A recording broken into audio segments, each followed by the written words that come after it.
রমজান মানে হলো রোজা রাখা, তারাবির নামাজ পড়া, আর সাহরি খাওয়া, ইফতার খাওয়া, ব্যাস।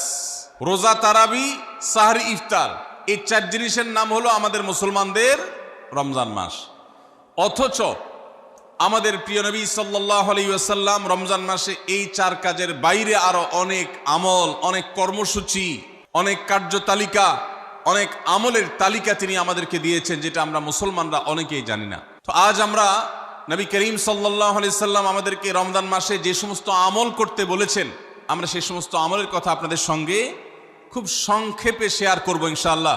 কারণ আমি নবী করিম সাল্লাল্লাহু আলাইহি সাল্লামের হাদিস থেকে এবং কোরআনে করিম থেকেও 27টি আমলের কথা আপনাদের সঙ্গে শেয়ার করব ইনশাআল্লাহ, যার সবগুলোই রমাদানের জন্য স্পেশাল, তবে অনেকগুলো রমজানের বাইরের সময়ও আমাদের পালনীয় এবং করণীয়।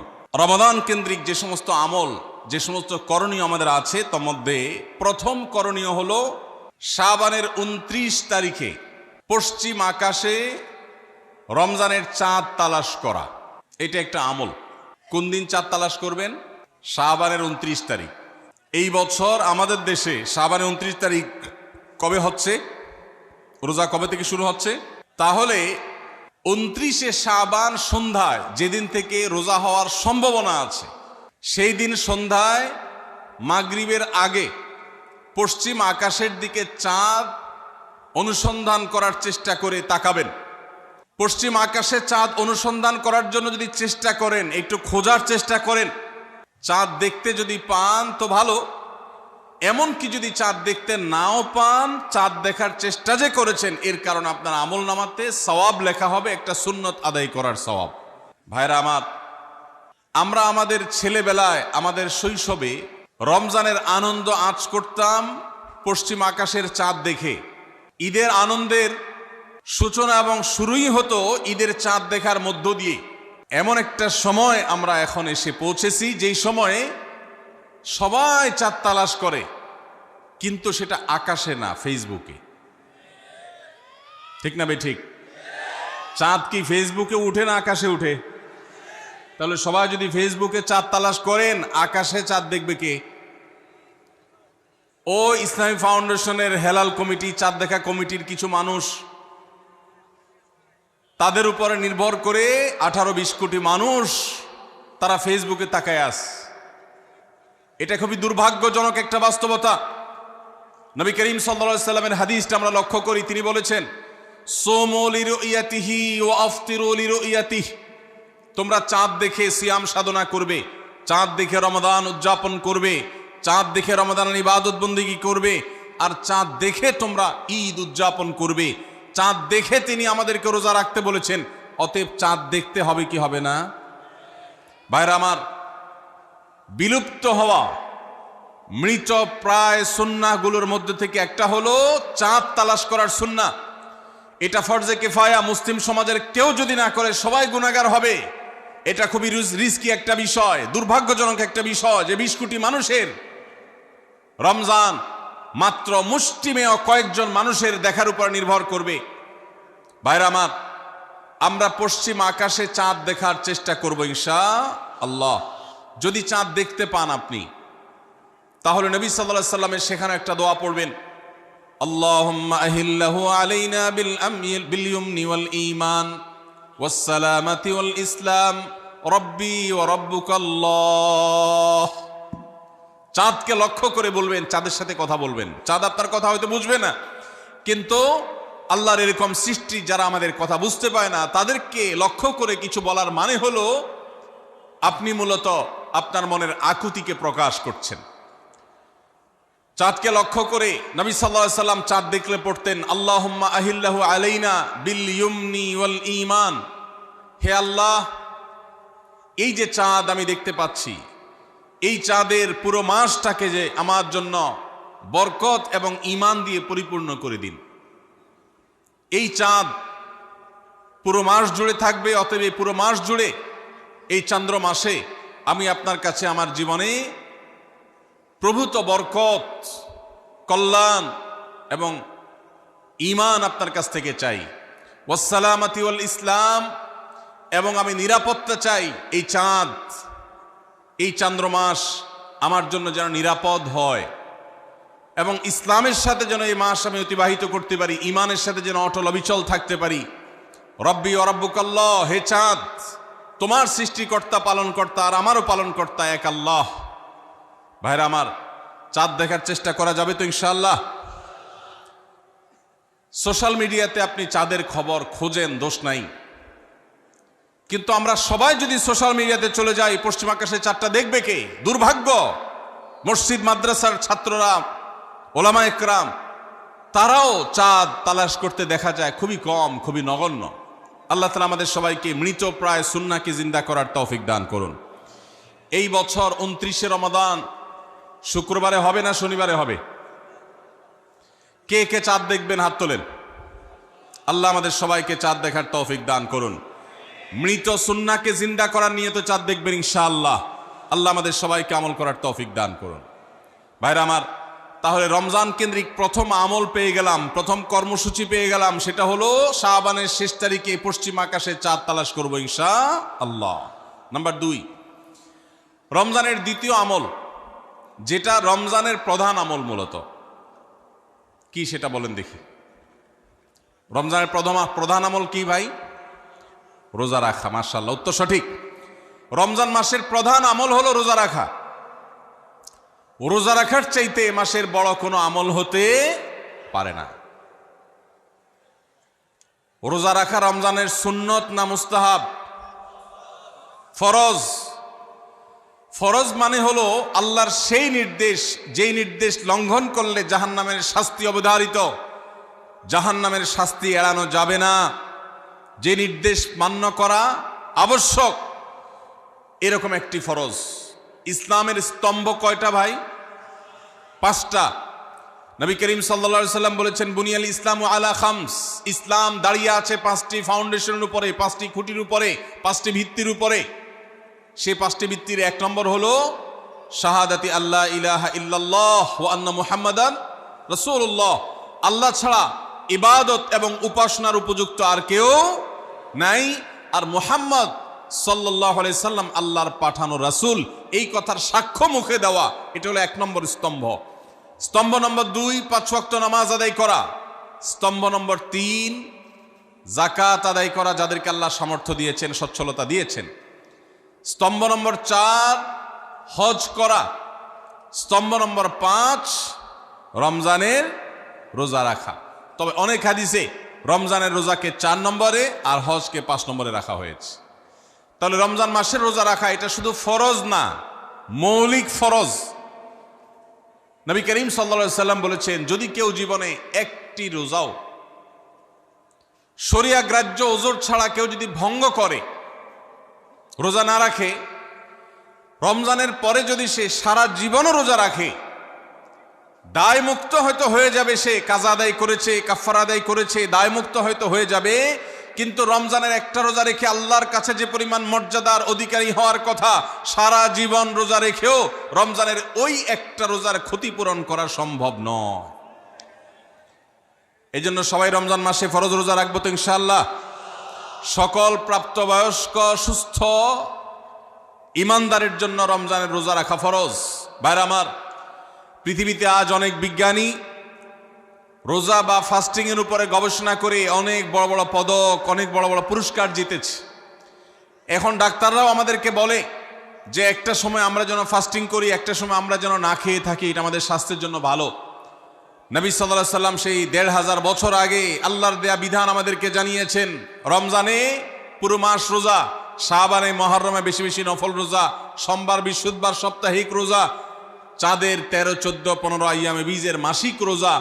নিয়মিতভাবে এই রোজা, এই সিয়ামগুলো যদি পালন করি আমরা, তাহলে আল্লাহর সন্তুষ্টি এবং জান্নাত লাভ যেমন হবে, ঠিক একইভাবে আমরা দুনিয়াতে সুস্থ সবল থাকতে পারবো। আমাদের শরীরে অতিরিক্ত যে চর্বি তৈরি হয়, বিশেষ করে আজকের বিশ্ব বাস্তবতায়, এই চর্বিগুলোকে বার্ন করার জন্য রোজার কোনো বিকল্প নাই। যদিও চর্বি বার্নের উদ্দেশ্যে রোজা রাখলে সে রোজা রোজা নয়। আমাদের উদ্দেশ্য হবে আল্লাহর সন্তুষ্টি অর্জন, পাশাপাশি পার্থিব উপকারিতা এমনি পেয়ে যাব। আল্লাহ আমাদের সবাইকে রমজান রোজা রাখার তৌফিক দান করুন। ভাইরা আমার, নবী করিম সাল্লাল্লাহু আলাইহি ওয়াসাল্লাম তিনি বলেছেন, যে ব্যক্তি রমজানে ঈমান এবং ইখলাসের সাথে আল্লাহকে খুশি করবার জন্য রমজান রোজা রাখবে, আল্লাহ তার পূর্বের সমস্ত গুনাহ মাফ করে দিবেন। অনেক যুবক আছেন গ্যাস্ট্রিকের অজুহাতে, অনেকে আছেন প্লাস্টিকের অজুহাতে রোজা রাখেন না। কারো গ্যাস্ট্রিক, কারো প্লাস্টিক। সামান্য একটু রোজা রাখতে যে যুবক পারে না, সে নিজেকে মুসলিম দাবি করে কোন মুখে? মাত্র 12-14 ঘন্টা যে না খেয়ে থাকার মতো চ্যালেঞ্জ নিতে পারে না, সে আবার কিসের মুসলমান দাবি করে নিজেকে? এই জন্য ভাইরা সবাই রোজা রাখবো তো ইনশাআল্লাহ। বাসা বাড়িতে বাচ্চাদেরকে কৈশোর বয়স থেকে তাদেরকে রোজা রাখতে শেখাবেন। সাহাবায়ে কেরাম আশুরার রোজা পর্যন্ত বাচ্চাদেরকে রাখাতেন এবং তাদেরকে খেলনা দিয়ে ভোলাতেন, রোজা রাখতে তাদের সাহায্য করতেন। আজ এমন এক প্রজন্ম আমরা গড়ে তুলছি, যেই প্রজন্ম শুধু ভোগ শিখেছে, ত্যাগ শিখে নাই। বাচ্চা কাচ্চাদেরকে দেখবেন মা বাপ বড় বড় মোবাইল, স্মার্টফোন তাদের হাতে তুলে দিচ্ছেন। তারা মুখ দিয়ে কোনো কথা বললেই সেটা নেওয়ার জন্য, কেনার জন্য বাপ মা অস্থির ব্যাকুল হয়ে যাচ্ছেন। তাদেরকে সংগ্রাম, ত্যাগ, চ্যালেঞ্জ নেওয়া, এগুলো তাদেরকে শেখাচ্ছেন না। মনে রাখবেন, ভোগ করতে কোনো যোগ্যতার দরকার হয় না, ত্যাগ করতে যোগ্যতার দরকার হয়। ভোগ করতে সবাই পারে, ত্যাগ করতে সবাই পারে না। এই জন্য সন্তানকে ভোগ নয়, ত্যাগ শেখাতে হবে। আল্লাহ আমাদেরকে তৌফিক দান করুন। আপনার বাচ্চা যদি রোজা রাখা শিখে, শখ করে রোজা রাখে, তাকে বাধা দিবেন না, তাকে রোজা রাখতে দিবেন। কারণ সে রোজা রাখার মধ্য দিয়ে গরিব অভাব মানুষের কষ্ট অনুভব করবে, ফিল করবে। সে রোজা রাখার মধ্য দিয়ে আল্লাহর নৈকট্যের ফিলিংস তার মধ্যে আসবে, ইসলামী সংস্কৃতিকে সে অনুভব করবে, আঁচ করবে। এই জন্য সন্তানকে কৈশোর বয়স থেকেই, কিশোর বয়স থেকেই তাকে রোজা রাখতে সাহায্য করবেন ইনশাআল্লাহ। ঠিক আছে না ভাই? বাচ্চাদের প্রথম হয়তো রোজা অর্ধেক রাখবে, দুপুরে ভেঙে ফেলবে, এরপর না হয় বিকাল পর্যন্ত রাখবে, এরপর না হয় সন্ধ্যা পর্যন্ত রাখবে, কিন্তু অভ্যাস তাকে গড়ে তুলতে হবে। আল্লাহ আমাদেরকে তৌফিক দান করুন। ভাইরা আমার, তাহলে রমজানের প্রধান আমলে রোজা রাখা। এই রোজা ইচ্ছাকৃত শরিয়া গ্রাহ্য ওজর ছাড়া ভাঙা জায়েজ নাই, হারাম। যদি কেউ ভাঙে অথবা না রাখে সে ফাসিক। অতএব এই রোজার চর্চা আমাদের করতে হবে। আল্লাহ আমাদের সবাইকে তৌফিক দান করুন। তাহলে 3 নম্বর আমল হলো রমজান মাসের, 2 নম্বর আমল হলো রমজান মাসে রোজা রাখা। 3 নম্বর আমল হলো রাতে তারাবির নামাজ আদায় করা। রাতে কি আদায় করা ভাই? তারাবির নামাজ আদায় করা কি ফরজ না নফল? ফরজ না সুন্নত? সুন্নত, সুন্নতে মুআক্কাদা। নবী করিম সাল্লাল্লাহু আলাইহি সাল্লাম বলেছেন, মান কামা রমাদানা ঈমানান ওয়া ইহতিসাবা গুফিরা লাহু মা তাকাদ্দামা মিন যামবি। যে ব্যক্তি রমজান মাসে রাতে দাঁড়িয়ে তারাবির নামাজ পড়বে, তার পূর্বের সমস্ত গুনাহ খাতা মাফ করে দেওয়া হবে। এই জন্য তারাবির নামাজ পড়বো তো ইনশাআল্লাহ। তারাবির নামাজ 4G গতিতে হবে না 5G গতিতে? কি বলেন? 4G না 5G? ভাইরা আমার, সব কিছুতে গতি ভালো না, সব কিছুতে গতি ভালো না। নেটের গতি যত বেশি হয় তত ভালো, কিন্তু নামাজের গতি, ইবাদত, সিজদার গতি, তারাবির গতি যত কম হয়, যত ধীরে ধীরে হয়, যত শান্তশিষ্টভাবে হয়, তত আল্লাহর কাছে বেশি মর্যাদাবান হয়। অতএব মহল্লার হাফেজ সাহেবদেরকে তাড়াতাড়ি নামাজ শেষ করার জন্য দৌড়ের উপর রাখবেন। ক্রিকেট খেলা আছে হুজুর, আজকে একটু খেয়াল রাখেন, বলবেন। ভাইরা আমার, আমরা তারাবির নামাজের কথা যখন স্মৃতিতে, কল্পনায় আমরা ভাবি, তখন আমাদের স্মৃতিতে তুফান মিল মার্কা একটা নামাজ ভেসে উঠে। ঠিক না বে ঠিক? 5 ওয়াক্ত নামাজ এত তাড়াহুড়া করা হয় না তারাবি যত। অথচ তারাবি এটা তারবিহার এর বহু বচন, আরবি শব্দ, যার অর্থ হলো আরামের সাথে, ধীরস্থিরতার সাথে, রেস্ট করে করে যে নামাজ আদায় করা হয় তার নাম তারাবি। নাম হলো আরামের সাথে করা, আর আমরা করি ব্যারামের সাথে তাড়াহুড়ো করে। এই জন্য এলাকা এলাকা তারাবি ধীরে ধীরে পড়ার জন্য উদ্যোগ নেবেন তো ইনশাআল্লাহ। ইমাম সাহেবদেরকে, হাফেজ সাহেবদেরকে উদ্বুদ্ধ করবেন, ভাই হুলস্থুল করবেন না, কি পড়েন কিচ্ছু বুঝি না, এমন টান দেন শেষে যায় শুধু ইয়ালামুন তালামুন, আর এটা শুনে মনে করেন যে এখন স্টপ হয়েছে, এখন রুকুতে যাইতে হবে। এই নামাজ কি নামাজ? এটা তামাশা। ভাইরা আমার, স্পিডে তারাবি না পড়ে যদি একটু ধীরে তারাবি পড়া হয়, সর্বোচ্চ 15 থেকে 20 মিনিটের ডিফারেন্স হবে, এর বেশি না। মাত্র 15 মিনিটের জন্য আপনার পুরো নামাজকে আপনি বরবাদ করছেন। দেশের বেশিরভাগ মসজিদগুলোতে তুফান মিল মার্কা তারাবি পড়া হয়। এই তারাবি আল্লাহর কাছে কতটা গ্রহণযোগ্য হবে, এটা যথেষ্ট প্রশ্নবিদ্ধ বিষয়। আল্লাহ তাআলা আমাদের সবাইকে ধীরস্থিরতার সাথে খুব শান্তভাবে তারাবির নামাজ আদায় করার তৌফিক দান করুন। চেষ্টা করা যাবে না ইনশাআল্লাহ? ভাইরা আমার, আল্লাহ রাব্বুল আলামিন নামাজের ক্ষেত্রে হুলস্থুলতা পছন্দ করেন না। যার নামাজ যত বেশি সময় নিয়ে আদায় করেন তিনি আল্লাহর কাছে তত শ্রেষ্ঠ, তত ভালো নামাজি। আর যার নামাজে যত হুলস্থুল করা হয় তার নামাজের কোয়ালিটি, মর্যাদা আল্লাহর কাছে তত কম। অতএব আমরা রমজানের তৃতীয় আমল জানলাম তারাবির নামাজ, এবং সেটা ধীরস্থিরতার সাথে আদায় করবো। আল্লাহ আমাদের তৌফিক দান করুন। নাম্বার 4, সাহারি খাওয়া। সাহারি খাওয়া এটা রমজানের একটা আমল। আপনি সারা বছর লাঞ্চ করেন, ডিনার করেন, দুপুরের খানা খান, রাতের খানা খান, সকালে ব্রেকফাস্ট নাস্তা করেন, কিন্তু এর কোনোটা ইবাদত হয় না, এর কারণে আপনি সওয়াব পাবেন না। কিন্তু রমজান মাসে ভোর রাতে ঘুম থেকে উঠে যে আপনি খাবার খাবেন, এই খাবার খাওয়ার জন্য যে উঠলেন এবং খাইলেন, এর কারণে আপনার অ্যাকাউন্টে আপনার আমলনামা আল্লাহ তাআলা সওয়াব জমা করে দিবেন। আপনি রিওয়ার্ড পাবেন, বিনিময় পাবেন। কেন? কারণ নবী করিম সাল্লাল্লাহু আলাইহি সাল্লাম বলেছেন, তাসাহহারু ফাইন্না ফিস সাহুরি বারাকাহ। তোমরা সাহারির খাবার খাবে ভোর রাতে, রোজার মাসে রোজা রাখতে গিয়ে সাহারির খাবার খাবে। কেন? কারণ সাহারির যে খানা, এই খানাতে আল্লাহ তাআলা বরকত রেখেছেন। এই খানা খাইলে তার জন্য আমাদের স্পিরিচুয়াল, আধ্যাত্মিক বিভিন্ন রকমের উপকারিতা আল্লাহ তাআলা এর মধ্যে নিহিত রেখেছেন। এর মধ্যে খাদ্য শক্তি আছে, আমাদের এনার্জি হবে শরীরে, রোজা রাখতে সহজ হবে। এর পাশাপাশি সাহারির খাবারে আলাদা একটা বরকত আছে, শেফা, বহুবিধ উপকারিতা আমাদের শরীরের, আমাদের মনের জন্য আল্লাহ তাআলা রেখেছেন। এই জন্য সাহারি খাওয়াটা আলাদা একটা ইবাদত। যদি আপনার সন্ধ্যা রাত্রে বেশি খাওয়া হয়ে যায়, সাহারিতে খানা খাওয়ার মতো মুড না থাকে, অন্তত এক ঢোক পানি, একটা খেজুর, সামান্য কিছু খেয়ে হলেও আপনি সাহারি খাবেন এবং তাতে আপনি সওয়াব পাবেন। কোনো কারণে যদি সাহারি খেতে না পারেন, রাতে উঠতে পারেন নাই, অ্যালার্ম বাজছে কিন্তু শুনেন নাই, উঠে দেখেন ফজরের আজান হয়ে গেছে, তাহলে ওই দিনের রোজা কি হবে নাকি হবে না? হবে।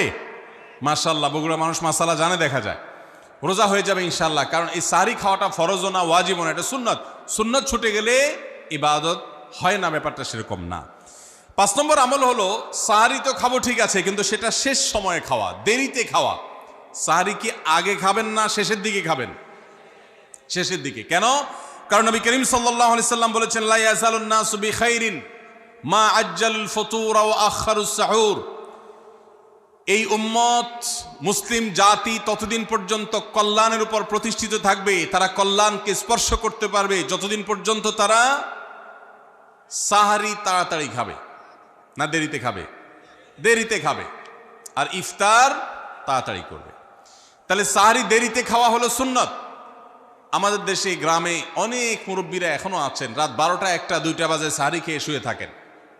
তারা চিন্তা করেন পরে খাইতে গেলে আবার বর্ডার ক্রস হয়ে যায় কিনা, সীমা লঙ্ঘন হয়ে যায় কিনা, রিস্ক নেওয়ার দরকার কি, এই জন্য 12টার সময় খেয়ে রাখি।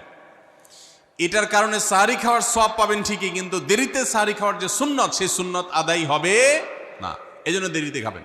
দেরিতে খাওয়ার মানে আবার এরকম দেরি না যে আপনি আর মুয়াজ্জিন সাহেব দুজন কম্পিটিশন করছেন, আপনার হাতে খাবারের প্লেট আর মুয়াজ্জিনের হাতে মাইক, আপনি আগে শেষ করেন আর মুয়াজ্জিন আগে আজান দিবে, কম্পিটিশন চলছে। এত দেরি করে একেবারে লাস্ট মিনিট পর্যন্ত খাওয়া সুন্নত নয়। কথা কি বুঝাতে পারছি? কয়েক মিনিটের গ্যাপ রেখে তারপরে খাবার শেষ করবেন। কারণ নবী করিম সাল্লাল্লাহু আলাইহি সাল্লাম সাহারি খেয়ে শেষ করে ফজর নামাজ শুরু করতেন, এর মধ্যে 50টা আয়াত পড়ার মতো গ্যাপ রাখতেন, অর্থাৎ প্রায় 10 মিনিটের মতো একটা গ্যাপ থাকতো। এই জন্য আমরা একটা গ্যাপ রেখে তারপর সাহারি শেষ করব। অর্থাৎ ফজরের আজান যদি হয় উদাহরণস্বরূপ 5টা 25-এ বা 30-এ, তাহলে আমরা 2-4 মিনিট আগে সাহারি খেয়ে শেষ করবো ইনশাআল্লাহ। তাহলে সাহারি দেরি করে খাওয়া, শেষের দিকে খাওয়াটা সুন্নত। আল্লাহ আমাদেরকে আমল করার তৌফিক দান করুন। রমজান মাসে সাহারির নামে একটা নতুন নাটক শুরু হয়েছে এদেশে, সেটার নাম হলো সাহারি পার্টি। আপনারা শুনেছেন? বিশেষ করে শহরের ছেলেফেলেরা, ইউ পোলাপান, তারা আজকাল ভোর রাতে বন্ধু বান্ধব সহ রেস্টুরেন্টে গিয়া সাহারি পার্টির আড্ডা বাইর করছে। শয়তানি এবং ফাইজলামির আর কোনো জায়গা নাই, সাহারির জন্য পার্টি বাইর করছে, তাও আবার ছেলে মেয়ে একসাথে মিলেমিশে। ভাইরা আমার, সাহারি খাওয়া ইবাদত, এবং সাহারির এই সময়টা দোয়া কবুলের সময়, তাহাজ্জুদের সময়। আল্লাহ তাআলা দুনিয়ার আকাশ থেকে ডেকে ডেকে বান্দাকে ক্ষমা করেন। এই সময়টাতে আড্ডাবাজি করা, এটা হতভাগা ছাড়া আর কারোর কোনো কাজ হতে পারে না। এরপরে 6 নম্বর আমল হলো ইফতার করা। রোজা রেখেছেন কিন্তু ইফতার করেন নাই, রোজা হয়ে যাবে কিন্তু সুন্নাত আদায় হবে না, এজন্য ইফতার করা একটা সুন্নাত। আল্লাহ তাআলা আরহামুর রাহিমিন, এমন একটা মাস রমজান মাস, সারা বছর কিন্তু আমরা নাস্তা করি, সারা বছর যেটা নাস্তা করি রমজানে সে নাস্তাই করি। পার্থক্য হলো সারা বছর নাস্তা করি সকালে, রমজান নাস্তা করি সন্ধ্যায়। মানুষ দীর্ঘ সময় না খেয়ে থাকার পরে যে খাবার খায় সেটাকেই ব্রেকফাস্ট বলে, সেটাকেই নাস্তা বলে। আরবিতে যে ইফতার বলা হয়, এই ইফতার শব্দের অর্থ কিন্তু নাস্তা। ইফতার শব্দের অর্থ কি? নাস্তা।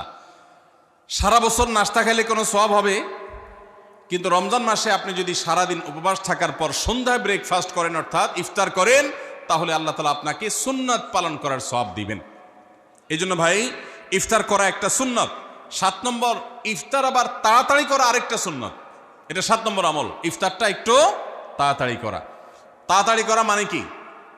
সূর্য ডুবার 2-4 মিনিট আগে। কি বলেন? তাহলে তাড়াতাড়ি কেমনে হলো? তাড়াতাড়ি মানে হলো সূর্য ডুবার সাথে সাথে করা, বিলম্ব বা দেরি না করা। নবী করিম সাল্লাল্লাহু আলাইহি ওয়াসাল্লামের ওই হাদিস আবারও আমরা স্মরণ করি। তিনি বলেছেন, লা ইয়াজালুন নাসু বিখাইরিন মা আজ্জালুল ফুতুর ওয়া আখারুস সুহুর। এই মানুষ, এই উম্মত ততদিন কল্যাণের উপরে প্রতিষ্ঠিত থাকবে যতদিন তারা ইফতার তাড়াতাড়ি করবে আর সাহরি দেরিতে করবে। ইফতার তাড়াতাড়ি করা এর মানে হলো সূর্য ডুবছে আর দেরি করবেন না। শিয়ারা এবং ইহুদিরা, তাদের মধ্যে রোজা আছে, ফাস্টিং আছে, তারা সেই রোজায় ইফতার করে হলো চতুর্দিক অন্ধকার হয়ে যাওয়ার পর, সূর্য ডুবার পর পর ইফতার করে না। তো এই জন্য নবী সাল্লাল্লাহু আলাইহি সাল্লামের আদর্শ হলো তার বিপরীত, অর্থাৎ সূর্য ডুবার পর পর ইফতার করে ফেলা, অতিরিক্ত বিলম্ব না করা। আল্লাহ আমাদেরকে আমলের তৌফিক দান করুন। 8 নম্বর আমল হলো ইফতারের দোয়া পড়া। ইফতারের দোয়া জানা আছে ভাই? কি দোয়া? আমরা একটা দোয়া কমন জানি বাংলাদেশে মানুষ, সেটা হলো আল্লাহুম্মা লাকা সুমতু আলা রিজকিকা আফতারতু। এটাও হাদিসে বর্ণিত হয়েছে, কিন্তু হাদিসের সনদ নিয়ে অনেকে কোনোটা নিয়ে আলাপ তুলেছেন, প্রশ্ন তুলেছেন। আল্লাহুম্মা লাকা সুমতু মানে হলো, হে আল্লাহ, আপনার উদ্দেশ্যে রোজা রেখেছি, ওয়া আলা রিজকিকা আফতারতু, এবং আপনার দেওয়া রিজিক দিয়ে ইফতার করেছি। আর ইফতারের আরেকটা দোয়া হলো যাহাবাজ জামা ওয়াবতাল্লাতিল উরুক ওয়া সাবাতাল আজরু ইনশাআল্লাহ। এটা একটা দোয়া। যদি এগুলো দোয়ামূলক নয়, আমরা দোয়া বলছি, এটা মূলত আল্লাহর কাছ থেকে একটা প্রত্যাশা। এর অর্থ হলো যাহাবাজ জামা, আমার পিপাসা দূর হয়ে গেছে, ওয়াবতাল্লাতিল উরুক, আমার শিরা উপশিরাগুলো সব সিক্ত হয়ে গেছে, ওয়াসাবাতাল আজরু ইনশাআল্লাহ, এবং আল্লাহ চাহেন তো এই রোজার বিনিময় আমার সাব্যস্ত হয়ে গেছে আল্লাহর কাছে, এটা স্থির হয়ে গেছে। এটা হলো ইফতারের দোয়া। ইফতারের দোয়াটা কি ইফতারের আগে করব না পরে করব? ইফতারের দোয়াটা যারা ইফতারের আগে করার পক্ষে তারা হাত তোলেন। অল্প সংখ্যক মানুষ, আর বাকিরা সবাই কি পরের পক্ষে না মাঝখানের পক্ষেও আছেন লোক? সব পরের। মাশাআল্লাহ, সব সূক্ষ্ম সূক্ষ্ম মাসআলা দেখি গাবতলী মানুষ জানে, মাশাআল্লাহ, অনেক অগ্রসর দেখা যায়। আল্লাহ আমাদের সবাইকে দ্বীনের জন্য কবুল এবং মঞ্জুর করুন, মাশাআল্লাহ। ভাইরা আমার, ইফতারের দোয়াটা ইফতারের পরে করতে হয়, যেটা বেশিরভাগ মানুষ জানে না, কিন্তু আমি অবাক হলাম যে এখানে বেশিরভাগ মানুষ আপনারা জানেন, মাশাআল্লাহ, নলেজেবল মানুষ, বোঝা গেছে। ইফতারের দোয়ার অর্থের দিকে তাকালেই তো বোঝা যায় এটা আগে না পরে। দোয়ার অর্থের মধ্যে তাকালে আমরা দেখতে পাচ্ছি যে আল্লাহ শিরা উপশিরা সিক্ত হয়ে গেছে, পিপাসা দূর হয়ে গেছে, এগুলো তো ইফতারের পরেই হয়। অবশ্য আমি অর্থ আগে বলে দিছি, সেটা দেখে হয়তো আপনারা অনেকে বুঝে ফেলছেন, মাশাআল্লাহ। তো যাই হোক, ইফতারের শুরুতে বিসমিল্লাহ বলে ইফতার করব, আর শেষে এই দোয়া পড়ব। আল্লাহ আমাদেরকে আমলের তৌফিক দান করুন। 9 নম্বর হলো সাহরি এবং ইফতারে খেজুর খাওয়া। খেজুর দিয়ে সাহরি ইফতার করা। ইফতারে আপনি অন্য যা খান না খান, খেজুর দিয়ে খাবেন। নবী সাল্লাল্লাহু আলাইহি সাল্লাম আদা পাকা আদা খেজুর দিয়ে ইফতার করতেন, যেটাকে রোতাব বলা হয়। আর যদি সেটা না পাওয়া যেত সাধারণ যে কোনো খেজুর, সেটাও না পাওয়া গেলে একটু পানি খেয়ে তারপর তিনি ইফতার করতেন। আমরা ইফতারে খেজুর খেতে হয় সুন্নাহ, এটা আমরা জানি, কিন্তু যেটা জানি না সেটা হলো সাহারিতে খেজুর খাওয়া। ভোর রাতে সাহারিতে খেজুর খাওয়া সুন্নত, এটা আগে কে কে জানতেন? হাত তোলেন। আগে জানতেন? মাশাআল্লাহ, হাত নামান। গত বছর রমজানে সাহারিতে ভাত তরকারি যাই খাইছেন না খাইছেন, একটা হলো খেজুর খাইছেন, কারা কারা হাত তোলেন? মাশাআল্লাহ, এদিকে সব আমল করা মানুষ, মাশাআল্লাহ। তাহলে তার ওয়াজ টোয়াজের কোনো দরকার নাই। এত নলেজেবল মানুষ, এত আমলদার মানুষ যদি এলাকায় থাকে, তাহলে ওয়াজের দরকারটা কি? আল্লাহ আমাদের সবাইকে আমলের তৌফিক দান করুন। ভাইরা আমার, ইফতারে খেজুর খাওয়া যেমন সুন্নাত, সাহরিতেও খেজুর খাওয়া সুন্নাত, কিন্তু খেজুর খাওয়া কোনো ফরজ ওয়াজিব না। খেজুরের দাম বেশি হয়ে গেছে, আপনি কিন্তু অপারক। যদি একটা খেজুরও পুরো রমজানে না খান, আপনার রোজার কোনো অসুবিধা হবে। তবে নবী সাল্লাল্লাহু আলাইহি সাল্লাম যেহেতু ইফতার এবং সাহরিতে খেজুর খেতেন, আর খেজুরে প্রচুর পরিমাণ সুগার আছে, উপকারী, যেটা মানুষের স্বাস্থ্যের জন্য উপকারী, প্রচুর পরিমাণ এনার্জি আছে, খাদ্য শক্তি আছে, সারাদিন রোজা রেখে আমাদের যে সুগারের ঘাটতি হয় সেটা পূরণ করার জন্য সহায়ক হয়। এই জন্য সাহরি এবং ইফতারে খেজুর খাওয়া এমনিতেও উপকারী। আর নবী সাল্লাল্লাহু আলাইহি সাল্লামের সুন্নাত, তিনি বলেছেন নি'মা সাহুরুল মুমিনি আত-তামার, ইমানদারের সাহারির আইটেমের মধ্যে সবচেয়ে বেস্ট উত্তম হলো খেজুর। এই জন্য অন্য যাই খান না খান, একটু হলো, এক পিস হলো খেজুর খাবেন, ইনশাআল্লাহ সুন্নাত আদায় করার নিয়তে খেলে এই সুন্নাতটা আদায় হয়ে যাবে, আল্লাহ তাআলা তা চাহেন তো। তাহলে 9 নম্বর আমল পেলাম হলো সাহরি এবং ইফতারিতে খেজুর খাওয়া। 10 নম্বর আমল হলো সকল প্রকার পাপাচার বর্জন করা, গুনাহের কাজ থেকে বিরত থাকা। এইটা হলো রমজান মাসের দ্বিতীয় সর্বোচ্চ গুরুত্বপূর্ণ আমল। সিরিয়ালে আমরা 10 নম্বরে বলেছি, কিন্তু 27টা রমজানের স্পেশাল আমলের মধ্যে সবচেয়ে গুরুত্বপূর্ণ আমল হলো রোজা রাখা, আর দ্বিতীয় সর্বোচ্চ গুরুত্বপূর্ণ আমল হলো সব ধরনের পাপাচার বর্জন করা, গুনাহের কাজ ত্যাগ করা। যদি কেউ রমজানে রোজা রাখে, আবার চোখ দিয়ে হারাম জিনিস মোবাইলে দেখে, স্ক্রিনে দেখে, পত্রিকার পাতায় দেখে, অফলাইনে দেখে, পরনারীর দিকে তাকায় থাকে, সে যদি কান দিয়া হারাম জিনিস শুনে, গান বাদ্য, এই সমস্ত কিছু সে যদি উপভোগ করে, তাহলে তার এই রোজা আর উপোস থাকার মধ্যে কোনো পার্থক্য। মনে রাখবেন, রোজা শুধু পেটের হয় না, রোজা চোখের হয়, রোজা কানের হয়, রোজা হাতের হয়, রোজা মুখের হয়, রোজা শরীরের প্রত্যেকটা অঙ্গ প্রত্যঙ্গের হয়। একজন মানুষ যখন তার পুরো শরীরের রোজা করে, সে যখন সকল অঙ্গ প্রত্যঙ্গ দিয়ে আল্লাহর আনুগত্য করে, আল্লাহর নাফরমানি থেকে বেরিয়ে আসে, তখন সে সত্যিকারের রোজাদার হয়। আর যে শুধুমাত্র দিনের বেলায় পানাহার বর্জন করে, যৌনাচার বর্জন করে, আর সমস্ত পাপাচার অপকর্ম সে যথারীতি অন্য সময়ের মতো রমজান মাসেও করে, এই রোজাদার পেটের রোজা রেখেছে, কিন্তু তার শরীরের অন্য অন্য অঙ্গ প্রত্যঙ্গগুলো আল্লাহর কথা শুনে নাই, সো সেগুলো কিন্তু রোজা রাখে নাই। এই রোজা আল্লাহর কাছে মাকবুল এবং গ্রহণযোগ্য রোজা হতে পারে না। অতএব আমরা রমজান মাসে সব ধরনের গুনাহের কাজ বর্জন করবো তো ইনশাআল্লাহ। প্রিয় ভাইরা আমার, রোজা কিন্তু আমাদের সাথে কথা বলে। রোজার ভাষা আমরা অনেকে জানি না, কি বলে সেটা অনেকে বুঝি না, কিন্তু রোজা আমাদের সাথে কথা বলে। কি কথা? সিয়াম শব্দের অর্থ, আমরা যেটাকে রোজা বলছি সেটা কোরআনের ভাষায় বলা হয় সিয়াম, হাদিসে বলা হয়েছে সেটাকে সওম বা সিয়াম। এই সওম বা সিয়াম একই শব্দ, এর অর্থ হলো বিরত থাকা। এর অর্থ হলো কি ভাই? বিরত থাকা, ব্রেক দিতে জানা। আল্লাহ রাব্বুল আলামিন রোজার মতো ইবাদত দিয়েছেন আমাদেরকে জীবনে ব্রেক দেওয়ার অভ্যাস গড়ে তোলার জন্য। আমরা যেন ব্রেক দিতে শিখি, আমরা যেন থামতে শিখি, আমরা যেন নিজেদেরকে নিয়ন্ত্রণ করতে শিখি। ইসলামের যে বৈশিষ্ট্য, ইসলামের যে বিউটি, ইসলামের যে সৌন্দর্য, সেটা হলো ইসলাম পৃথিবীর মানুষকে আত্মনিয়ন্ত্রণ করবার কথা বলে। আজ ভোগবাদী পৃথিবীর যেদিকে তাকাবেন, চতুর্দিকে দেখতে পাবেন শুধু ভোগের হাতছানি। দুনিয়াটা মস্ত বড়, খাও দাও আর ফুর্তি করো, শুধুমাত্র ফুর্তি ফুর্তি এবং ফুর্তি, ভোগ এবং ভোগ এবং ভোগ। গোটা পৃথিবী আপনাকে ভোগের কথা বলবে, ত্যাগের কথা বলবে না। ইসলাম আপনাকে ত্যাগের কথা বলে। আপনি ঈদ উদযাপন করবেন, ঈদ উল ফিতর, সেখানে পর্যন্ত ইসলাম বলে আগে গরিবের বাসায় ফিতরা পৌঁছাবে, তারপর তুমি ঈদগাহে যাবে, ঈদের আনন্দ করবে। আপনি কোরবানির ঈদে পশু জবাই করে গোশত খাবেন, উৎসব করবেন, ইসলাম বলে ভালো কথা তুমি উৎসব করবে, তোমাকে উৎসব করতেই দেওয়া হয়েছে, কিন্তু আগে গরিবের বাসায়ও গোশত পাঠাবে ঈদের, সেটা নিশ্চিত করবে, তার পাশাপাশি তুমি ঈদ উদযাপন করবে। আমরা যে রমজানের রোজা রাখি, এই রোজা আমাদেরকে বিরত থাকার কথা বলে। সেই বিরত থাকাটা কি? সেটা হলো আমরা যখন রোজা রাখি আমাদের পিপাসা হয়, আমাদের ক্ষুধা লাগে, পিপাসা হয়, আবার হাতের সামনে হয়তো পানিও আছে, আমার ক্ষুধা লাগে, হাতের সামনে হয়তো খাবারও আছে, কেউ দেখছেও না, সিসি ক্যামেরাও নেই, বদ্ধ রুমে কক্ষের মধ্যে, কিন্তু আমি রোজাদার। কোন রোজাদার রোজার মধ্যে খায়, পান করে? কেন? কারণ সে জানে আল্লাহ নিষেধ করেছেন।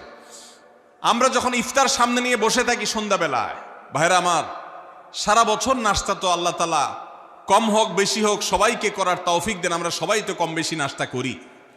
সারা বছর আপনি যদি বুফে গিয়ে 100 আইটেমের নাস্তা দিয়েও আপনি খাবার গ্রহণ করেন, সকালের ব্রেকফাস্ট আপনি খান,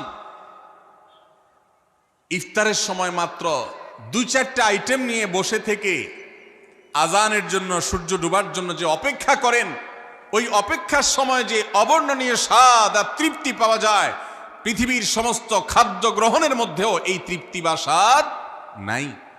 নবী সাল্লাল্লাহু আলাইহি ওয়াসাল্লাম সেজন্য বলেছেন, লিসসাইমি ফারহাতান, রোজাদার ব্যক্তিকে দুটি আনন্দ দেওয়া হয়, ফারহাতুন ইনদা ফিতরি ওয়া ফারহাতুন ইনদা লিকাই রাব্বি।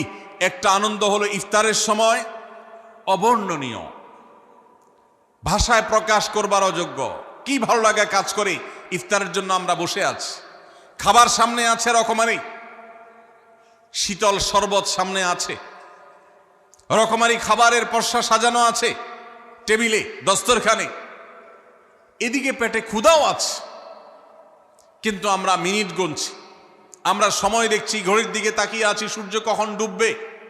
সূর্য ডুবেছে আর সাথে সাথে আমরা ইফতার করছি। এই যে আল্লাহর নির্দেশের অপেক্ষা, ইসলাম রোজার মাধ্যমে আমাদেরকে সেই শিক্ষাটা দিতে চায়। রোজা আমাদের সাথে সেই কথা বলে যে দেখো, তুমি জীবনে বিরত থাকতে শিখো, গোটা পৃথিবী তোমাকে ভোগ শিখাবে, ইসলাম তোমাকে ত্যাগ শিখাবে, ইসলাম তোমাকে কন্ট্রোল করা শিখাবে।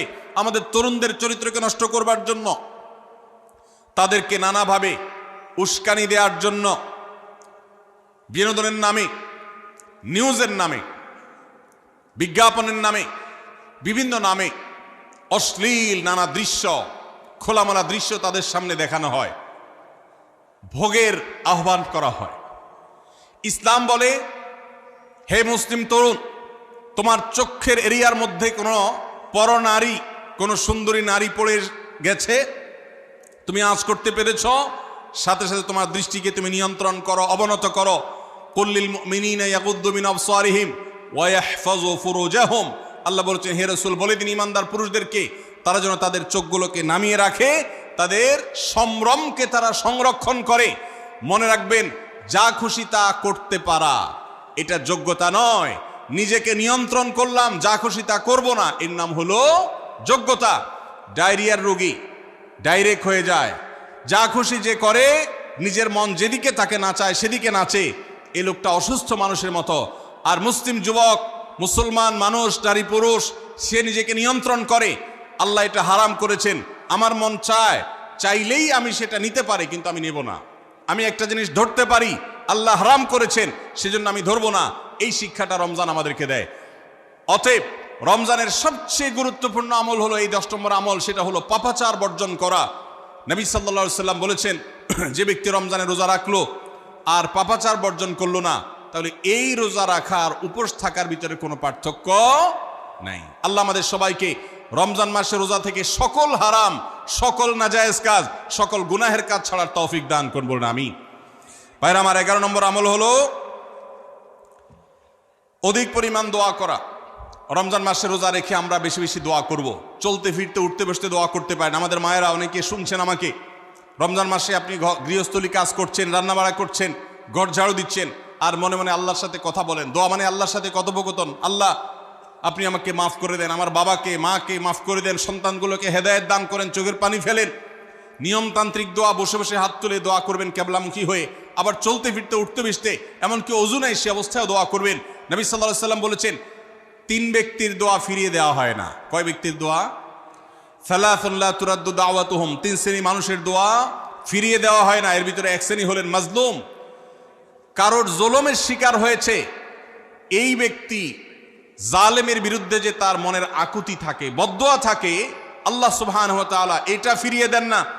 এই জন্য পৃথিবীর ইতিহাসের কোন জালিম আপনি দেখাতে পারবেন না যেই জালিমকে আল্লাহ ছেড়ে দিয়েছেন, আল্লাহ ছাড় দিয়েছেন কিন্তু চূড়ান্তভাবে ছেড়ে দিয়েছেন, এমন কোন জালিম আপনি দেখাতে পারবেন না। এই জন্য ভাই কখনো কোন অবস্থাতে কারো প্রতি আমরা জুলুম করব না। আল্লাহ আমাদেরকে সেটা মানার তৌফিক দান করুন। তাহলে 3 ব্যক্তির দোয়া কবুল হয়, ফেরত দেওয়া হয় না। তার ভিতরে একজন হলো মাজলুম, যার প্রতি আপনি জুলুম করেছেন, সে আপনার বিরুদ্ধে যে বদদোয়া করে, এটা লাগবেই লাগবে, আজ হোক আর 2 দিন পরে হোক। নাম্বার 2, মুসাফির, যে ব্যক্তি সফরে আছে, সফররত অবস্থায় সে যদি দোয়া করে, সে দোয়া আল্লাহ তাআলা কবুল করেন। 3 নম্বর হলো রোজাদার ব্যক্তি, আস-সাইম হাত্তা ইফতির, রোজাদার ব্যক্তি সারাদিন ভর রোজা করলে ইফতার রাগ পর্যন্ত, সারাদিন দোয়া করলে ইফতার রাগ পর্যন্ত তার দোয়া কবুল হয়। এই জন্য রোজা রেখে আমরা বেশি বেশি আল্লাহর কাছে দোয়া করবো ইনশাআল্লাহ। চলতে ফিরতে উঠতে বসতে মনে মনে আল্লাহর সাথে কথা বললেন, চাওয়া দাওয়াকে পেশ করলেন, বাস এইটাই হলো দোয়া। এটা হলো আমাদের রমজান মাসের 11 নম্বর আমল, বেশি বেশি দোয়া করা। 12 নম্বর আমল হলো মিথ্যা এবং কাজ পরিহার করা। রমজানের সকল পাপাচার তো পরিহার করবই, বিশেষভাবে মিথ্যা কথা, মিথ্যা কাজ পরিহার করা। কারণ নবীজি সাল্লাল্লাহু আলাইহি ওয়াসাল্লাম এর জন্য আলাদা নির্দেশ করেছেন। তিনি বলেছেন, মাল্লাম ইয়াদা কাওলা যুরি ওয়াল আমালা বিহি ফালাইসা লিল্লাহি হাজা আন ইয়াদা তাআমাহু ওয়া শারাবা। যে ব্যক্তি রমজানের রোজা রেখে মিথ্যা কথা, মিথ্যা কাজ ছাড়লো না, তার উপোস থাকায় আল্লাহর কোনো ঠেকা পড়ে নাই। 13 নম্বর আমল হলো অশ্লীলতা এবং বিবাদ, বিতণ্ডা, ঝগড়া, এগুলো পরিহার করা। কারণ নবী করিম সাল্লাল্লাহু আলাইহি ওয়াসাল্লাম তিনি আমাদেরকে রমজান মাসে রোজা রেখে অশ্লীলতা পরিহার করতে বলেছেন। মোবাইলে হারাম জিনিস দেখলেন, টেলিভিশনে হারাম জিনিস দেখলেন, বা কোনো পত্রপত্রিকাতে খারাপ জিনিস, নিষিদ্ধ জিনিস দেখলেন, পরনারীর সৌন্দর্য দেখে আপনি হারাম স্বাদ নেয়ার চেষ্টা করলেন, তাহলে আপনার রোজার অঙ্গহানি হলো, রোজা প্রাণহানি হলো। এই রোজা রোজা নয়। এই জন্য এটাকে রমজান মাসে পরিহার করতে হবে, অন্য সময় তো বটেই। এবং সেই সাথে কেউ যদি আপনার সাথে ঝগড়া করতে আসে, নবীজি শিখাই দিয়েছেন, ফালিয়াকুল ইন্নী সায়েম, কেউ রোজা রাখা অবস্থা ঝগড়া করতে আসলে বলবেন, ভাই আমি রোজাদার, আমি তোমার ঝগড়ার জবাব দিতে পারবো না। তাহলে ঝগড়া পরিহার করার জন্য রমজান মাসে আমরা এক্সারসাইজ করবো। 14 নম্বর, যে কোনো ভালো কাজ, যে কোনো নেকামল রমজান মাসে বেশি বেশি করবেন। কেন? কারণ রমজানের শুরুতে একজন ঘোষক বলে, ইয়া বাগিয়াল খাইরি আকবিল, হে ভালো কাজ প্রত্যাশী, যে ভালো কাজ করতে চাও, রমজান মাসটাই হলো ভালো কাজের সওয়াব বেশি পাওয়ার। অতএব এই মাসে ভালো কাজ করে, নেকামল করে, ইবাদত করে, কোরআন তেলাওয়াত, জিকির, আজকার যত রকম আছে এগুলো করে জান্নাতের পথে অগ্রসর হয়ে যাও। 16 নম্বর আমল হলো রোজাদারকে ইফতার করানো, অর্থাৎ নিজে ইফতার করার পাশাপাশি অন্য কোন রোজাদারকে ইফতার করাইলে আল্লাহ তাআলা ওই রোজাদার যে পরিমাণ সওয়াব পাবেন, আপনাকেও সেই পরিমাণ সওয়াব দিবেন ইনশাআল্লাহ। 17 নম্বর আমল হলো বেশি বেশি কোরআনে কারীমের তেলাওয়াত করা। রমজান মাসে আল্লাহ তাআলা আমাদের সবাইকে, 15 নম্বর বাদ গেছে, মাশাআল্লাহ, এত মনোযোগ সহকারে কথা বলছে এবং নোট করছে দেখা যাচ্ছে। তাহলে আমরা আবার পেছনে যাচ্ছি ইনশাআল্লাহ। 15 নম্বর আমল হলো বেশি বেশি ইস্তেগফার করা। বেশি বেশি কি করা? ইস্তেগফার করা, অর্থাৎ ক্ষমা প্রার্থনা করা। কেন ক্ষমা প্রার্থনা বেশি করবেন? কারণ নবী করিম সাল্লাল্লাহু আলাইহি সাল্লাম বলেছেন, ওয়ালিল্লাহি উতাকাউ মিনান নার ওয়া যালিকা ফি কুল্লি লাইলা। রমজানের প্রত্যেক রাতে আল্লাহ তাআলা বহু মানুষকে জাহান্নাম থেকে মুক্ত ঘোষণা করেন। ভাইরা আমার, আমাদের পাপাচারের কারণে জাহান্নামীদের তালিকা নাম উঠে থাকলেও রমজানে আল্লাহ বহু মানুষকে ঠিক দেন যে এই লোককে জান্নাতি ঘোষণা করা হলো, জাহান্নাম থেকে মুক্ত ঘোষণা করা হলো। এই জন্য এই মাসে আল্লাহর কাছে বেশি বেশি মাফ চাইতে হয়, ইস্তেগফার করতে হয়, চোখের পানি ফেলে দোয়া করতে হয় যে আল্লাহ আপনি মাগফিরাত নসিব করেন। এটা হলো 15 নম্বর আমল। 16 নম্বর আমল হলো রোজাদারকে ইফতার করানো। নিজে ইফতার করবেন, পাশাপাশি রোজাদার ব্যক্তিকেও ইফতার করাবেন। নবী সাল্লাল্লাহু আলাইহি সাল্লাম বলেছেন, যদি কোনো ব্যক্তি কোনো রোজাদারকে ইফতার করায়, তাহলে যেই ব্যক্তি তাকে ইফতার করানেন তার রোজার সওয়াব তো সে পাবেই, আপনি ইফতার করায়া সমপরিমাণ সওয়াব লাভ করবেন ইনশাআল্লাহ।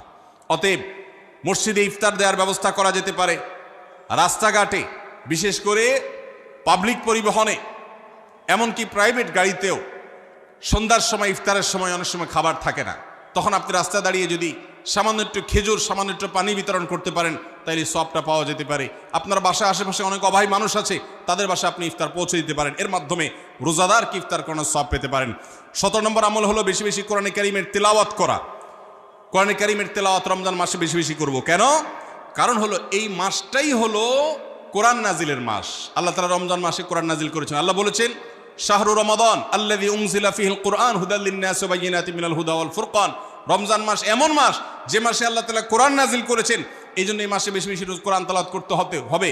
নবী করিম সাল্লাল্লাহু আলাইহি ওয়াসাল্লাম বেশি বেশি রমজান মাসে কোরআন তেলাওয়াত করতেন। আমাদের পূর্বসূরি সালাফগণ কেউ কেউ রমজান মাসে অন্য সব আমল কমিয়ে দিয়ে কোরআন তেলাওয়াতটা সবচেয়ে বেশি করতেন। এই জন্য দিনে এবং রাতে বেশি বেশি করে কোরআন শুদ্ধতার সাথে সৌন্দর্যের সাথে তেলাওয়াত করব, অর্থ সহকারে বুঝে পড়ার চেষ্টাও পাশাপাশি করব ইনশাআল্লাহ। 18 নম্বর আমল হলো কোরআন পরস্পরকে শোনাশুনি করা, বুঝে পড়া। অর্থাৎ আপনি কোরআন তেলাওয়াত করবেন, আপনার স্ত্রী শুনবে, আপনার মা শুনবে, আপনার বোন শুনবে, আবার তারা তেলাওয়াত করবে, আপনি শুনবেন। আমরা তারাবির নামাজে এক পক্ষীয় তেলাওয়াত শুনি, হাফেজ সাহেব তেলাওয়াত করেন, আমরা শুনি, কিন্তু আমরা তেলাওয়াত করে আরেকজন শুনবে, এটা হয় না। নবী সাল্লাল্লাহু আলাইহি সাল্লাম রমজান মাস আসলে জিবরিল ফেরেশতার সাথে কোরআন শোনাশুনি করতেন। জিবরিল তেলাওয়াত করতেন, নবীজি শুনতেন, আবার আমাদের নবীজি তেলাওয়াত করতেন, জিবরিল শুনতেন। এটা একটা সুন্নত। এই সুন্নতটা বিলুপ্ত হয়ে গেছে, এটা নিয়ে চর্চা নাই। এই জন্য আমরা এটা বাসা বাড়িতে নতুন করে জিন্দা করব। আল্লাহ আমাদেরকে তৌফিক দান করুন। 19 নম্বর আমল হলো দান সাদাকা বেশি বেশি করা। নবীজি সাল্লাল্লাহু আলাইহি সাল্লাম এমনিতেই প্রচুর পরিমাণ দান করতেন, কিন্তু রমজান আসলে তার দানশীলতার পরিমাণ আরো বেড়ে যেত। এই জন্য অভাবী, প্রতিবেশী, গরিব দুঃখী সবার ঘরে ঘরে আমরা আমাদের সাধ্য অনুযায়ী দান পৌঁছানোর চেষ্টা করব রমজান উপলক্ষে। এটা রমজানের 19 নম্বর স্পেশাল আমল, বিশেষ আমল। 20 নম্বর রমজানের কর্মসূচি হলো ভোর রাতে দোয়া করা। কারণ সারা বছর ভোর রাতে তাহাজ্জুদের নামাজ পড়া বা দোয়া করার সুযোগ আমাদের হয় না, কিন্তু রমজানে সাহরি খেতে তো এমনি উঠেন, অতএব এই টাইমে দোয়া কবুল হয়। 24 ঘন্টার ভিতরে দোয়া কবুলের সবচেয়ে মোক্ষম সুযোগ, সবচেয়ে আদর্শ সময় হলো এই তাহাজ্জুদের সময়টা।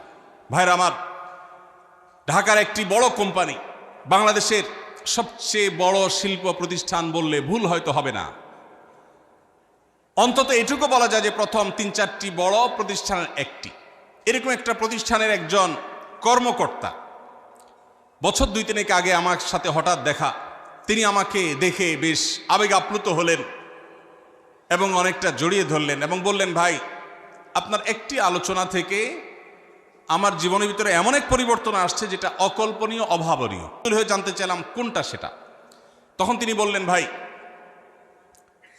আমার জীবনে এমন একটা রোগ হয়েছে, যেই রোগ ট্রিটমেন্ট করার জন্য দেশে বিদেশে বিভিন্ন জায়গায় গিয়েছি, কোনো চিকিৎসা এর আমি পাই নাই। শেষ পর্যন্ত আশাহত হয়ে চাকরি ছেড়ে দিয়ে, শহর ছেড়ে দিয়ে গ্রামে গিয়ে বসবাস করা শুরু করছি এবং মৃত্যুর জন্য অপেক্ষা করছি। এর মধ্যে আপনার একটা আলোচনার ক্লিপ আমার চোখের সামনে আসলো সোশ্যাল মিডিয়ায়, তো এটা শুনলাম। সে আলোচনাটা ছিল আল্লাহর কাছ থেকে অসাধ্য সাধন করার সময় হলো ভোর রাত তাহাজ্জুদের সময়। আমি এই আলোচনা পুরোটা শোনার পর ওই রাতেই আমি ঘুম থেকে উঠে ভোর রাতে তাহাজ্জুদ পড়ে আল্লাহর কাছে বুক ভাসিয়ে মন ভরে কাঁদলাম, দোয়া করলাম। ওই ভাই বললেন যে আমি এত দোয়া করলাম, দোয়া করতে করতে দীর্ঘ সময় আমি পরিতৃপ্ত হলাম, আমার দোয়া শেষ হয়ে গেল। এরপর দোয়া করে শেষ করার পর ফজর নামাজের সময় হয়ে গেছে, আমার ফিল হলো, অনুভব হলো যে আমার শরীরে আর কোনো রোগবালাই এখন মনে হয় নাই। এবং তিনি গত 2 দিন আগেও তার সাথে আমি দেখা করলাম ঢাকায়, গতকালকে দেখা করলাম, 2 দিন আগে না, মাত্র 1 দিন আগে দেখা করলাম। তিনি এখন সুস্থ সবল হয়ে আবার তার চাকরিতে ফিরে গিয়ে স্বপদে সমহিমায় আছেন। তিনি এক সহকর্মীকে ডেকে আমার সামনে বলছেন, এই তোমরা বলো তো, আমি আগে শারীরিকভাবে বেশি ফিট ছিলাম নাকি এখন বেশি ফিট? তখন তার সহকর্মী আমার সামনে বলছে, স্যার, আপনি আগে অনেক বেশি রাগারাগি করতেন, আপনি হট মেজাজি ছিলেন, অনেক বেশি অসুস্থ হয়ে যেতেন কিছু হলেই, কিন্তু এখন আপনি সে আগের সময়ের তুলনায় অনেক বেশি সুস্থ এবং ফিট। তিনি বললেন, ভাই, ভোর রাতের দোয়ার প্রভাব এত বেশি, তাহাজ্জুদের সময়ের দোয়া এত গুরুত্বপূর্ণ যে এই এক দোয়া আমার জীবনকে আমূল পরিবর্তন করে দিয়েছে। এই জন্য ভাইরা, রমজান মাসে বিশেষ করে যখন তাহাজ্জুদের সময় সাহরি খেতে যখন উঠবেন, সাহরি খাওয়ার পর 10টা মিনিট সময় হাতে রাখেন, বা সাহরি খাওয়ার আগে 10টা মিনিট একটু আগে উঠে উজু করে 2 রাকাত 4 রাকাত নামাজ পড়ে, বা নামাজ পড়ার সময় না থাকলে অন্তত কেবলামুখী হয়ে 2টা হাত তুলে আল্লাহর কাছে একটু চান। নবীজি সাল্লাল্লাহু আলাইহি সাল্লাম বলেছেন, রাতের শেষ প্রহর যখন হয়, দুনিয়ার আসমানে নেমে এসে আল্লাহ বান্দাদেরকে ডেকে ডেকে তাদের প্রত্যেকটা চাওয়া পূরণ করে দেন। এই জন্য ভাইরা, রমজান মাসে সাহরির সময় দোয়া কবুল হয়। রমজান উপলক্ষে বিশেষ করে এই আমলটা, সাহরির সময় আমলটা, আমরা দোয়া করার আমলটা করতে পারি। তাহলে 20 নম্বর আমল হলো তাহাজ্জুদের নামাজ এবং ভোর রাতের দোয়া। এটা অন্য সময় করা যায়, কিন্তু রমজানের সুযোগটা বেশি আসে, সেজন্য এটাকে রমজানের স্পেশাল আমল হিসেবে আমরা উল্লেখ করলাম। আল্লাহ আমাদেরকে সবাইকে তৌফিক দান করুন। সাহরি খেতে উঠলে একটু দোয়া করবো তো ইনশাআল্লাহ, 2-4 মিনিটের জন্য হলে দোয়া করব, একাকী নির্জনে আল্লাহর কাছে কেবলামুখী হয়ে। এর চেয়ে বড় দুর্ভাগ্যের বিষয় কি আছে যে আল্লাহ চাওয়ার জন্য ডাকছেন আর আমি অবহেলা করে বসে আছি। ভাইরা আমার, 5 ওয়াক্ত নামাজের জন্য মুয়াজ্জিন আপনাকে ডাকে, কিন্তু ভোর রাতে দোয়া কবুলের জন্য স্বয়ং আল্লাহ আপনাকে ডাকেন। অতএব সাহরি খেতে উঠলে ভোর রাতে সাহরির সময় একটু দোয়া করবো তো ইনশাআল্লাহ। 21 নম্বর আমল উমরা করা। যাদেরকে আল্লাহ তৌফিক দিয়েছেন তারা রমজানে উমরা করবেন, কারণ নবী করিম সাল্লাল্লাহু আলাইহি ওয়াসাল্লাম বলেছেন, উমরাতুন ফি রমাদান তা'দিলু হাজ্জা। রমজানে কেউ উমরা করলে একটা হজের সওয়াব পায়। কোন কোন হাদিসে আসছে তা'দিলু হাজ্জাতাম মাই, নবীজির সাথে হজের সওয়াব পাওয়া যায় রমজানে উমরা করলে। আল্লাহ আমাদেরকে যখন তৌফিক দিবে আমরা তখন সেটা করবো ইনশাআল্লাহ। ঠিক আছে না? নিয়ত করেন, দোয়া করেন, আল্লাহ একসময় তৌফিক অবশ্যই দিবেন। 22 নম্বর আমল হলো রমজানের শেষ 10 দিন মসজিদে ইতিকাফ করা। গুরুত্বপূর্ণ একটা পয়েন্ট, মসজিদে ইতিকাফ করা। খুব মনোযোগ দিয়ে শুনি। রাসূল করিম সাল্লাল্লাহু আলাইহি সাল্লাম রমজানের রোজা ফরজ হওয়ার পর থেকে নিয়ে তার মৃত্যু পর্যন্ত একটি বছরের জন্য রমজানের শেষ দশক মসজিদে ইতিকাফ করা ছাড়া ছিলেন না। একবার তিনি মসজিদে ইতিকাফে বসেছেন, কিন্তু ইমার্জেন্সি একটা কাজে মসজিদ থেকে তাকে বের হতে হয়েছে। এই জন্য তিনি পরের বছর 20 দিন ইতিকাফ করেছেন। 10 দিন হলো ওই বছরের, আর 10 দিন হলো আগের বছরে যে ইতিকাফ ভেঙে ফেলেছেন সেটার ইতিকাফের কাজা। তার মানে হলো নবীজির জীবনে কখনো ইতিকাফ 1 বছর একটা রমজান মাসেও ছাড়েন নাই। এত গুরুত্বপূর্ণ আমল যে রমজানের এই আমলটা তিনি কখনোই ছাড়েন নাই। দুর্ভাগ্য আমাদের, এখানেও হয়তো বেশিরভাগ মুসলমান আমরা জীবনে একবারের জন্য রমজানের শেষ 10 দিন ইতিকাফ করি নাই। যে আমল নবীজি জীবনে কখনো ছাড়েন নাই সেটা আপনি জীবনে একবারও করেন নাই। এর চাইতে বড় হতভাগা উম্মত আর কি হতে পারে? ভাইরা আমার, 3টি আমলের নগদ তৃপ্তি আমি অন্তত অনুভব করি। আমি আমার সে অভিজ্ঞতার আলোকে আপনাদেরকে উদাত্ত আহ্বান করতে চাই, রমজানের শেষ দশকে আপনারা ইতিকাফ করুন। যে 3টি আমলের তৃপ্তি, নগদ স্বাদ, অবর্ণনীয় ভালো লাগা কাজ করে, অন্তর্জগতে প্রশান্তিতে পরিপূর্ণ হয়ে যায়, সেই 3টি ইবাদতের একটি হলো আরাফাতের ময়দানের দোয়া। এটার সাথে কোনো কিছুর কম্পেয়ার হয় না। অবর্ণনীয় এক তৃপ্তি লাগে আরাফাতের ময়দানে দোয়া করতে। দ্বিতীয় হলো সিজদায় গিয়ে চোখের পানি ফেলে আল্লাহর কাছে দোয়া করতে অসম্ভব ভালো লাগা কাজ করে। ভোর রাতে দোয়াতেও একই স্বাদ পাওয়া যায়। আর 3 নম্বর হলো রমজানের শেষ দশকের ইতিকাফ। ইতিকাফ যে একবার করেছে সে জীবনে বারবার করে, তাকে আর ফেরানো যায় না। এই জন্য ভাইরা, রমজানের শেষ দশকে আমরা আল্লাহর ঘরে বসে গিয়ে ইতিকাফ করার চেষ্টা করবো তো ইনশাআল্লাহ। অনেক এলাকায় বৃদ্ধ মানুষ, বুড়া মানুষ বসায় দেওয়া হয় টাকা পয়সা দিয়ে। যে টাকা নিয়ে ইতিকাফ করে সেও গুনাহগার, আর যারা টাকা নিয়ে ইতিকাফে বসায় তারাও গুনাহগার, কারণ ইবাদত টাকা পয়সা দিয়ে চলবে না। রমজানের শেষ দশক মসজিদে ইতিকাফ করবো তো ইনশাআল্লাহ। আল্লাহ আমাদেরকে তৌফিক দান করুন। যুবক ভাইরা, একটাবার বসে দেখেন, অসম্ভব ভালো লাগে কাজ করে। মনে হয় যে আল্লাহর মেহমান আমি, এই ফিলটা হয়, কারণ আল্লাহর ঘরে এসে বসে আছেন আপনি। আপনি কারোর কাছে কোনো কিছু চেয়েছেন, চাইতে চাইতে একটা পর্যায়ে তার পাও জড়িয়ে বসে গেলেন, একদম বসে গেলেন, তার ঘরের সামনে বসে পড়লেন। ইতিকাফটা অনেকটা এরকম। রমজানের প্রথম 20 দিন আল্লাহর কাছে হাত দিয়ে দোয়া করলাম, আর শেষ 10 দিন একজন মসজিদে গাঁটটি মস্কা নিয়ে পড়ে গেলাম। ব্যাপারটা হলো কারোর পায়ে ধরে পড়ে যাওয়ার মতো। আশা করা যায় ইতিকাফকারীকে আল্লাহ তাআলা ক্ষমা না করে মসজিদ থেকে ফেরাবেন না। এই জন্য ইতিকাফ করার চেষ্টা করবো তো ইনশাআল্লাহ। আমরা ব্যস্ততার অজুহাত দেই।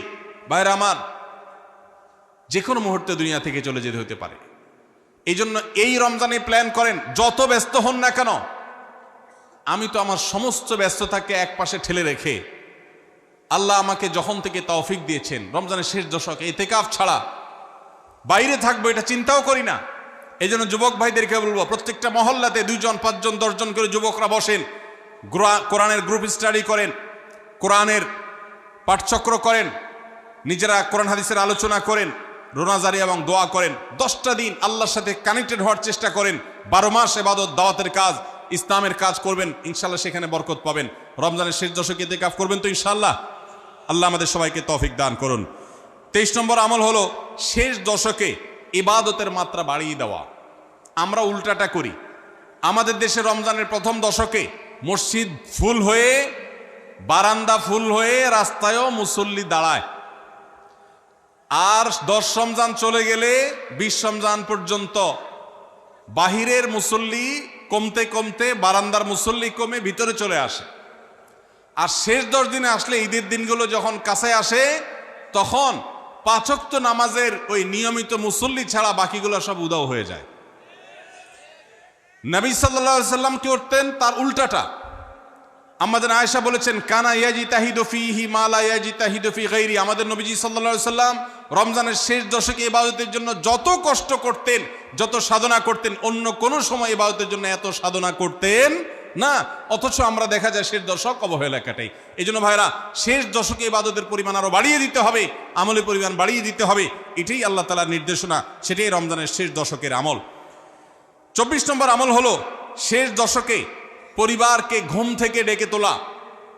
এটা আলাদা সুন্নাহ। নবী সাল্লাল্লাহু আলাইহি সাল্লাম রমজানের শেষ দশক হলে কানা ইদা দাখালাল আশর আহইয়া লাইলা ওয়া আইকাযা আহলা। তিনি পরিবারকে ঘুম থেকে ডেকে তুলতেন এবং স্ত্রী সঙ্গ ত্যাগ করতেন। শেষ দশক কোমর বেঁধে ইবাদত করতেন। এটা 24 নম্বর আমল। তাহলে শেষ দশক পরিবারকে ঘুম থেকে রেখে তোলা। নবীজি অন্য কোনো সময় ঘুম থেকে ইবাদতের জন্য ডাকতেন না, নফল নামাজ যার ইচ্ছা সে পড়বে, যার ইচ্ছা পড়বে না। কিন্তু শেষ দশক এত বড় অফার, এত বড় সুযোগ, কারণ লাইলাতুল কদর শেষ দশকে আছে। এই জন্য এই দশকে ইবাদতের জন্য পরিবারকে তিনি ডেকে তুলতেন। তারা শুয়ে থাকুক, তিনি এটা সহ্য করতেন না। এই জন্য 24 নম্বর আমল হলো রমজানের শেষ দশকে পরিবারকে ঘুম থেকে ডেকে তোলা এবং স্ত্রী সঙ্গ ত্যাগ করা শেষ দশকের জন্য। 25 নম্বর আমল হলো লাইলাতুল কদর অনুসন্ধান করা। রমজানের শেষ দশকের প্রত্যেকটা রাতে কিন্তু শবে কদর হতে পারে, বিশেষ করে বেজোড় রাতে 21, 23, 25, 27, 29 এই রাতগুলোতে লাইলাতুল কদর হওয়ার সম্ভাবনা অনেক জোরালো। সৌদি আরবের মানুষ তাদের বেজোড় রাতে তালাশ করবে, আমরা আমাদের বেজোড় রাতে তালাশ করব ইনশাআল্লাহ। নবীজি সাল্লাল্লাহু আলাইহি সাল্লাম বলেছেন যে তাহাররাউ লাইলাতুল কদর ফিল বিত্রি মিনাল আশরিল আওয়াখির মিন রমাদান। রমজানের শেষ দশকের বেজোড় রাতগুলোতে তোমরা শবে কদর হতে পারে সে আশা বেশি বেশি করে ইবাদত বন্দেগী করো। লাইলাতুল কদরের ইবাদতকে আল্লাহ বলেছেন লাইলাতুল কদরে খায়রুম মিন আলফি শাহর। 1000 মাস, 1000 মাস ইবাদত করলে যে সওয়াব পাওয়া যাবে, লাইলাতুল কদরের এক রাতের ইবাদতের সওয়াব তার চাইতে বেশি হবে। সেই রাত কোনটা আল্লাহ নির্দিষ্ট করেন নাই। এই জন্য শেষ দশকের প্রত্যেকটা রাতেই ইবাদত করার চেষ্টা করা, স্পেশালি বেজোড় রাতগুলোতে। 26 নম্বর আমল হলো লাইলাতুল কদরের আশায় বিশেষ দোয়া পড়া। সেটা কি? আল্লাহুম্মা ইন্নাকা আফুউন তুহিব্বুল আফওয়া ফাআফু আন্নি। আল্লাহ আপনি ক্ষমাশীল, আপনি ক্ষমাকে ভালোবাসেন, অতএব আমাদেরকে ক্ষমা করে দিন। এটা রমজানের শেষ দশকের প্রত্যেক রাতেই পড়বেন। যে রাতটা একটু শান্ত শিষ্ট, একটু শীতল, একটু বৃষ্টিভাব, একটু লাইলাতুল কদরের আবহাওয়া বোঝা যায়, সেই রাতকে লাইলাতুল কদর আশা করে, প্রত্যাশা করে বেশি বেশি দোয়া পড়বেন, আল্লাহুম্মা ইন্নাকা আফুউন তুহিব্বুল আফওয়া ফাআফু আন্নি। তাহলে 26 নম্বর আমল হলো লাইলাতুল কদরের দোয়া পড়া। আর 27 নম্বর সর্বশেষ আমল হলো ফিতরা আদায় করা। অর্থাৎ রমজান মাসের রোজাতে যদি ভুল ত্রুটি হয়, এটা রিফাইন্ডের কাজ হয়ে যায়, রিফ্রেশমেন্টের কাজ হয়ে যায় ফিতরার মাধ্যমে। প্রত্যেক সচ্ছল ব্যক্তি তার নিজের পক্ষ থেকে, নিজের স্ত্রী এবং নিজের ছোট বাচ্চাদের তরফ থেকে ফিতরা আদায় করবেন। প্রাপ্তবয়স্ক সন্তান থাকলে তারা তাদেরটা আদায় করবে, আর না হলে বাপও তাদেরটা আদায় করতে পারে। ফিতরা স্বরূপ গরিবদের বাসায় একদিনের খাবার এটা পৌঁছে দিতে হবে। এটা হলো ফিতরা। ঈদের নামাজের আগ পর্যন্ত এটা আদায় করার নির্দেশ নবী সাল্লাল্লাহু আলাইহি ওয়াসাল্লাম দিয়েছেন। তাহলে 27 নম্বর আমল হলো ফিতরা আদায়। এটার মাধ্যমে রমজানের আমল শেষ হয়ে যাবে।